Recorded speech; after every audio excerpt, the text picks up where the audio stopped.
What we are creating is a swimming robot drone that is controllable in 3 dimensions in a stomach where the owner of said stomach has been willing to skip their breakfast and drink a large glass of water.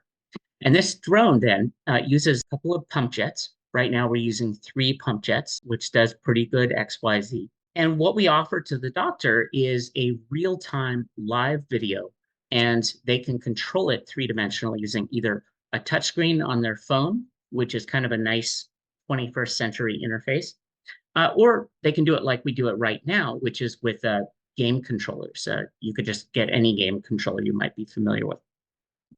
And basically, the intent is to offer to a gastroenterologist the moving tip of their endoscope that is very effective in the stomach with the hope that gastroscopy that we're giving access in a remote setting, either decoupled entirely from the hospital or in just a lower barrier to entry setting. But a quick look around in the human stomach seems to be a pretty exciting possibility in the world of patients and doctors.